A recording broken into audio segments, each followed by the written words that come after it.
Notre ami Yvan Blot est mort le 10 octobre dernier et la messe a eu lieu à Saint-Germain-l'Auxerrois le 17 octobre. C'est une très belle messe. Ces deux enfants, Franck et Delphine, ont dit des mots très touchants. Et nous avons à Radio Athéna, dans le studio est juste là, une nouvelle radio créée sur Internet depuis le 3 septembre, consacrée à notre dernière émission, le lundi dernier à 19h, à un éloge funèbre qui était en fait consacré à l'essentiel du point de vue métapolitique, c'est-à-dire la pensée politique d'Yvan Blot, sous le titre « Yvan Blot, penseur de la politique ». Alors j'ai perdu un ami, mais la France a perdu l'un des grands penseurs de ce temps.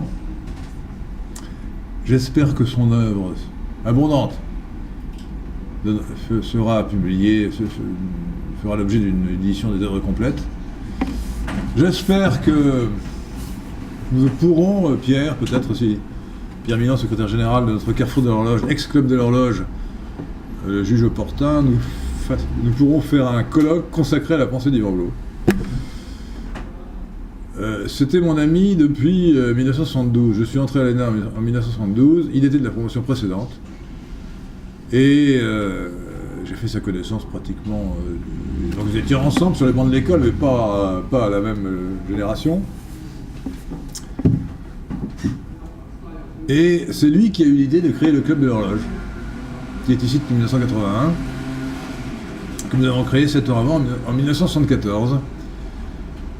Le but était, monsieur Conessa se souviendra peut-être du club Jean Moulin, dans les années 60, et nous voulions créer un club de hauts fonctionnaires, de technocrates, comme on dit méchamment, qui puisse apporter des idées nouvelles en matière politique.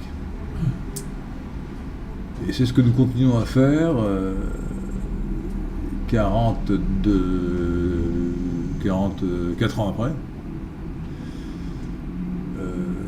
Et nous avons donc perdu l'un des cofondateurs, Yvan Blot. Yvan Blot était le premier président. Je lui ai succédé. J'étais d'abord vice-président. Je lui ai succédé en 1985, lorsqu'il a choisi d'exercer des responsabilités politiques actives dans les partis. Il s'est fait élire d'abord député RPR du Pas-de-Calais. Ensuite, il est passé au Front National comme député européen. Il a eu tous les mandats politiques, mais le plus important pour nous, c'est évidemment sa pensée. Et sa pensée qui marque, je crois, l'histoire métapolitique de notre temps. Je pourrais peut-être résumer en quelques mots. Nous avons développé ça avec Pierre Milan, Michel Geoffroy et Gérard Canlorbe, qui je crois est ici présent, quelque part. Gérard Canlorbe, lundi dernier. Vous pourrez retrouver l'émission sur la chaîne YouTube de Radio Athéna. Et nous avons donc montré que sa pensée s'articule autour de quelques thèmes principaux. Alors il y a eu l'analyse de la politique, de la stratégie politique. Carl Schmitt et les trois stratégies, haute, basse, diagonale, la définition de l'ennemi. Il y a eu ensuite la démocratie directe. Il a consacré plusieurs livres autour de ce thème, dont le livre posthume qui n'est pas encore publié, sur la nouvelle lutte des classes. Et donc il a d'abord dirigé le livre du Club de l'Horloge, aujourd'hui Carrefour de l'Horloge, La démocratie confisquée. Il avait étudié vraiment de manière très précise la démocratie directe en Suisse. Et pas seulement en Suisse, aussi aux États-Unis, la Californie par exemple. Vous connaissez la proposition 13 qui a entraîné une baisse des impôts.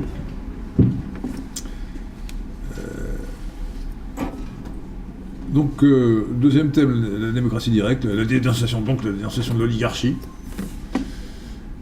Troisième thème, me semble-t-il, les racines grecques et indo-européennes de l'Occident chrétien, et notamment de la France. Il a consacré beaucoup de travaux à la Grèce. Et il soutenait cette thèse que je crois juste, que le christianisme est une religion d'inspiration grecque construite autour des histoires juives. Qui peut paraître étonnant, mais quand on se réfléchit bien à la question, quand on se renseigne bien, s'aperçoit qu'il avait raison. Et puis ensuite, il a développé une analyse philosophique à partir de Heidegger et d'Aristote, ou Aristote et Heidegger, pour respecter le plan chronologique, sur la société actuelle. Il a retrouvé d'autres manières notre dénonciation commune de la société de consommation, laquelle s'explique, parce que l'expression est banale, mais nous parlions de société marchande, pour exprimer la réduction des trois fonctions indo-européennes, fonction souveraine, fonction productive, fonction guerrière, fonction productive, et la troisième fonction, la fonction productive. C'est la société marchande dans laquelle nous vivons. Et lui, ensuite, a donné une nouvelle interprétation de cette situation à partir de Heidegger et de son concept de Gestell, qu'il traduit bizarrement par un raisonnement utilitaire, disons utilitarisme. Utilitarisme. Ce qui compte, c'est la matière, ce n'est plus l'esprit, pour dire les choses de manière un petit peu simpliste. Donc c'est un ami que j'ai perdu. Il est tombé malade en avril. Cancer de l'estomac qu'il a emporté 6 mois après. Il est mort, je le répète, le 10 octobre. Et quand je suis allé le voir à l'hôpital, j'ai compris que c'était fini. D'ailleurs, les médecins ont dit, c'est un langage de médecin, la situation est délicate. On comprend dans ces cas-là qu'on est vraiment mal, c'est vraiment mal orienté. La situation est délicate. Je suis d'ailleurs le parrain de son fils Franck, et j'ai connu toute son histoire. J'ai toujours été lié pendant 46 ans avec lui, jusqu'à sa mort. Et j'ai insisté à Radio Athéna lundi sur ce qui fait vraiment le caractère héroïque de son œuvre. C'est que jusqu'à son dernier souffle, il a écrit, il a pensé et il a exprimé ses pensées. Dans le dernier jour de sa vie, il a fait un article qui a été publié sur Boulevard Voltaire, qui dicte, il n'y a plus la force d'écrire, il dictait ça à sa fille Delphine. Et il est mort le mercredi 10 octobre, l'agonie a commencé le mardi soir, et quelques dizaines de minutes avant son agonie, il était encore en train de corriger son livre posthume, son livre qui se fera posthume, en gourmandant son éditeur parce qu'il n'était pas content de telle ou telle image, qu'il ne lui convenait pas, etc. Voilà. Donc jusqu'au bout, jusqu'à son dernier souffle, il s'est battu pour les idées auxquelles il croyait. Voilà.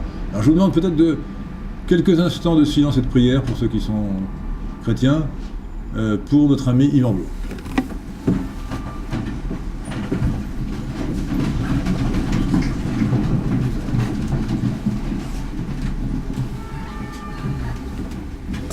Merci.